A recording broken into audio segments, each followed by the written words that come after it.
सिसोदिया जी का कारावास, भविष्य के संघर्ष का आभास। नमस्कार, मैं एस्ट्रो गुरुमा डॉक्टर ज्योति जोशी आप सभी ज्योतिष प्रेमियों का आज के भाग में हार्दिक स्वागत करती हूँ। आज हम अत्यंत भिन्न एवं देश के राजनीति के अत्यंत महत्वपूर्ण विषय पर वार्तालाप करने वाले हैं। वास्तव में राजनीति अपना क्षेत्र नहीं है। मुझे राजनीति के विषय में समझ में नहीं आता है, लेकिन कुंडली को मैं सखोलता से समझ सकती हूँ और वह बहुत कुछ बोलती है।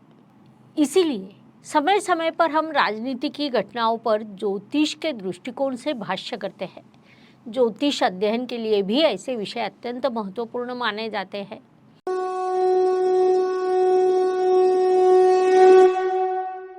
हाल ही में आप पक्ष के वरिष्ठ नेता और दिल्ली के शिक्षा मंत्री मनीष जी सिसोदिया को एक घोटाले के आरोप में गिरफ्तार किया गया, जिस कारण संपूर्ण देश में खलबल निर्माण हुई। वे कभी गिरफ्तार हो सकते हैं, ऐसे किसी ने विचार भी नहीं किया था। वास्तव में देखा जाए तो राजनीति में कभी भी कुछ भी हो सकता है। आरोप प्रत्यारोप सदैव शुरू रहते हैं, लेकिन फिर भी भ्रष्टाचार मुक्त भारत का ध्येय लेकर जो राजनीतिक दल निर्माण होता है, प्रामाणिक कार्य जिसकी मूल पहचान है, उस दल के वरिष्ठ नेता पर घोटाला करने का आरोप लगना, इसे हम अत्यंत बड़ी घटना कह सकते हैं। साथ ही मनीष जी सिसोदिया ने शिक्षा मंत्री के रूप में बड़ा नाम कमाया है, इतना कि उनके कार्य की सराहना संपूर्ण देश ने की है। ऐसे नेता पर घोटाले का आरोप लगना और उसके लिए कारावास होना, यह बहुत बड़ी अपेक्षा भंग करने वाली बात है। अर्थात उन पर जो आरोप लगे हैं वे अभी साबित होने बाकी है, लेकिन वे इस समस्या में फंसे रहेंगे या इससे बाहर निकल पाएंगे, आने वाला समय उनके लिए कैसा है, यह हम उनकी कुंडली पर से देखने वाले हैं। अर्थात आज हम मनीष जी सिसोदिया जी के कुंडली का अध्ययन करेंगे, इसलिए आज के भाग को अंत तक देखें। Please like, share and subscribe the channel और हाँ, बेल आइकॉन दबाना ना भूलें। धन्यवाद। मनीष सिसोदिया जी के कुंडली का विचार करें तो यह सिंह राशि की कुंडली है। महत्वपूर्ण बात है कि कई अंतर विरोध से यह कुंडली भरी हुई है। यह कुंडली एक ओर स्वयं निर्णय दर्शाती है तो दूसरी ओर संघर्ष भी दर्शाती है। ज्योतिष नियमों के अनुसार सिंह राशि के लिए मंगल ग्रह सबसे बड़ा राजयोग कारक ग्रह माना जाता है। वह इस कुंडली में जल तत्व की राशि अर्थात अष्टम स्थान में विराजमान है। कुंडली के अष्टम स्थान से हम बाधाएं, संघर्ष को देखते हैं। ऐसे स्थान में मंगल ग्रह विराजमान होने के कारण स्वाभाविक रूप से मंगल की महादशा उनके लिए संघर्षपूर्ण रहेगी। व्यय स्थान में विराजमान केतु थोड़ी सी आध्यात्मिकता एवं धार्मिकता को दर्शाता है, लेकिन नियम यह है कि उसे ग्रहों का उचित सहयोग मिलना चाहिए। यहाँ गुरुदेव की दृष्टि केतु पर है, जिसे हम निश्चित रूप से शुभ स्थिति कह सकते हैं। इस कुंडली की सबसे बड़ी विशेषता यह है कि गुरु और बुध ग्रह का गठबंधन चतुर्थ स्थान में हुआ है। यह गठबंधन जल तत्व की राशि में अर्थात वृश्चिक राशि में हुआ है।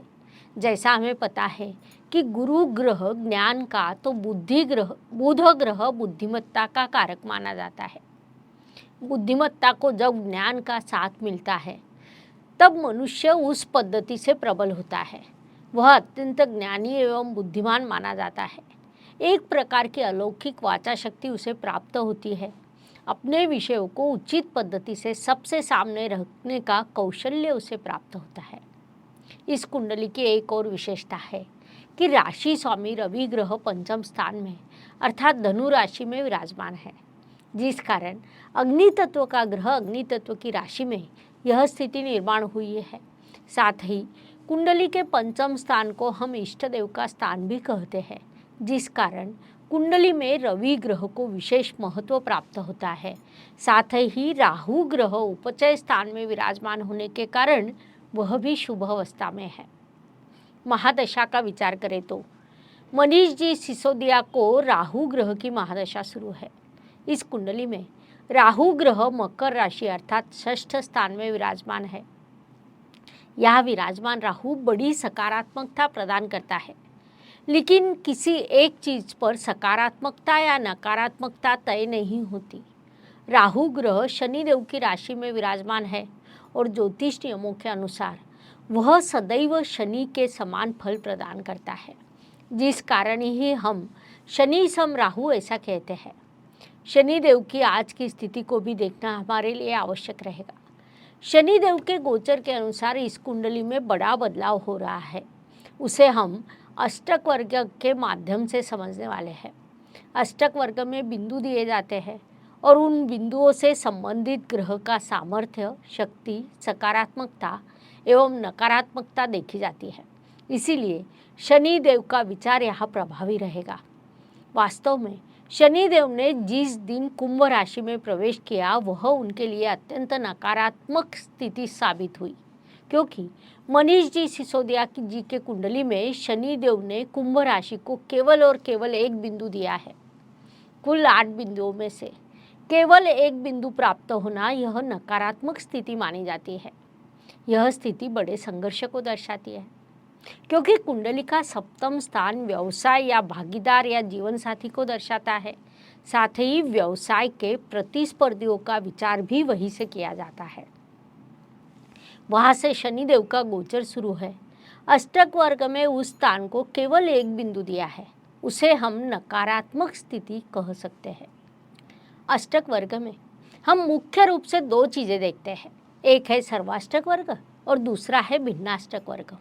तो भिन्नाष्टक वर्ग में शनिदेव ने सहयोग किया नहीं है और सर्वाष्टक वर्ग देखा जाए तो वहाँ भी कुंभ राशि को केवल 19 बिंदु प्राप्त हुए हैं। अब नियमों के अनुसार किसी स्थान को यदि 28 बिंदु प्राप्त होते हैं तो वह स्थान उचित पद्धति से कार्यान्वित होता है। यदि उससे कम अर्थात 23 बिंदु 24 बिंदु प्राप्त हो तो संघर्ष निर्माण होता है, लेकिन अगर 20 से कम बिंदु हो तो बड़े संघर्ष की स्थिति निर्माण होती है। अब शनिदेव कुंभ राशि में गए हैं और वहाँ उन्होंने केवल 19 बिंदु दिए हैं, जिस कारण मनीष सिसोदिया जी के जीवन में बड़े संघर्ष की स्थिति निर्माण हुई है। अर्थात शनिदेव जब तक कुंभ राशि में विराजमान रहेंगे तब तक उनके लिए संघर्ष की स्थिति बनी रहेगी, लेकिन जब जब शनिदेव वक्री होंगे तब तब संघर्ष की तीव्रता थोड़ी कम होने की संभावना रहेगी। फिर भी कुल मिलाकर यह काल उनके लिए संघर्षपूर्ण है, ऐसा हम कह सकते हैं। ज्योतिष का अध्ययन तथा शास्त्र की शास्त्रीय तरीके से पढ़ाई करने के लिए मेरी 2 किताबें प्रकाशित हो चुकी है, उनका अवश्य लाभ लीजिए। आज जब हम इन सभी चीज़ों पर विचार कर रहे हैं तब सामने खड़ा सत्ता संघर्ष अर्थात अगला वर्ष 2024 के मई महीने में होने वाले चुनाव का हम विचार कर रहे हैं। उस अनुसार मनीष जी सिसोदिया के कुंडली को हम विशेष रूप से अध्ययन करेंगे। उस विश्लेषण को भी हम इसी चैनल पर स्वतंत्र रूप से साझा करेंगे। आज के वीडियो में हम केवल आज का गोचर और आज के स्थिति का विचार करने वाले हैं। मनीष सिसोदिया जी के लिए आज की स्थिति अत्यंत नकारात्मक बनी हुई है। शनिदेव ने जिस दिन कुंभ राशि में प्रवेश किया वहाँ अदानी जी के कुंडली में भी कम बिंदु है, जिस कारण उन्हें बड़ी परेशानी का सामना करना पड़ रहा है। हम प्रत्यक्ष रूप से देख रहे हैं 17 जनवरी को जब शनिदेव ने कुंभ राशि में प्रवेश किया उसके तुरंत बाद ही घटनाएं हो रही है। वास्तव में शनिदेव मंद ग्रह है, वह हर चीज़ का फल प्रदान करते हैं और जब वे अपनी मूल त्रिकोण राशि में गए वहाँ से उनके फल प्रदान करने की प्रक्रिया शुरू हुई है। विशेष रूप से जिन कुंडलियों में इस पद्धति से 0 या 1 बिंदु प्राप्त हुए हैं उन कुंडलियों को परेशानी होते दिखाई दे रही है।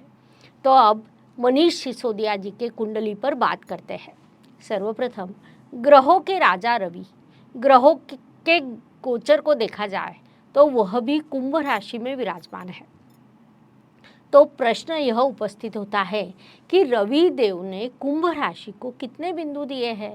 तो रविदेव ने वहाँ केवल 2 बिंदु दिए हैं। उसे हम बड़ी नकारात्मक स्थिति कह सकते हैं। कुंभ राशि में रविदेव मीन राशि से प्रवेश करेंगे। वहाँ स्थिति में थोड़ा बदलाव होगा, क्योंकि मीन राशि को रविदेव ने 5 बिंदु दिए हैं।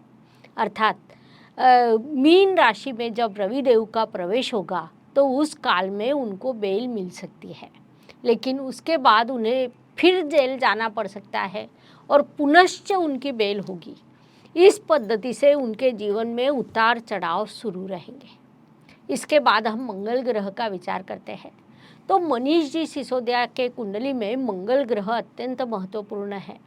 गोचर का विचार करें तो मंगल ग्रह का गोचर वृषभ राशि से 25 अंश पर शुरू है, जिस कारण मंगल ग्रह से ही मनीष सिसोदिया को सहयोग नहीं मिलेगा।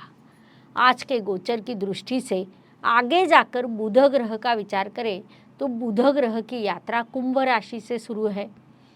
उसने भी कुंभ राशि को केवल 2 बिंदु दिए हैं। कुल मिलाकर जब सभी ग्रहों से असहयोग प्राप्त होता है तब मनुष्य जीवन में समस्याओं की श्रृंखला निर्माण होती है। मनीष जी सिसोदिया की कुंडली के लिए गुरु ग्रह महत्वपूर्ण है। वर्तमान स्थिति में गुरु का गोचर मीन राशि से शुरू है। वहाँ उन्होंने लगभग 4 बिंदु दिए हैं। अर्थात अत्यंत विपरीत परिस्थिति में उनको यदि कहीं से सहयोग मिल सकता है तो वह गुरु और शुक्र से मिलेगा, क्योंकि शुक्र ग्रह की यात्रा भी मीन राशि से शुरू है, जिसे हम सकारात्मक स्थिति कह सकते हैं।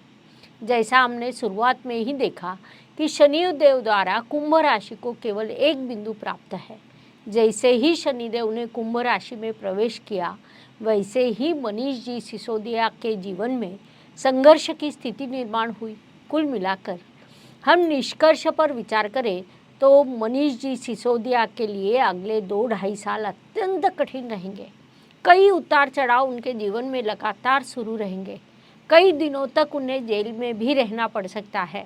अर्थात समय समय पर उन्हें बेल भी मिलती रहेगी, लेकिन इस समस्या से बाहर निकलने के लिए उन्हें 2-2.5 वर्ष तक प्रतीक्षा करनी होगी, ऐसे उनकी कुंडली बता रही है। इस प्रकार मनीष सिसोदिया जी के आने वाला समय कैसा रहेगा, यह समझने के लिए इतनी जानकारी पर्याप्त है। हम यही रुकते हैं, पुनश्च अवश्य मिलेंगे। धन्यवाद। शुभम भवतु। जय ज्योतिष। Please like, share and subscribe the channel. और हाँ, बेल आइकॉन दबाना ना भूलें। धन्यवाद।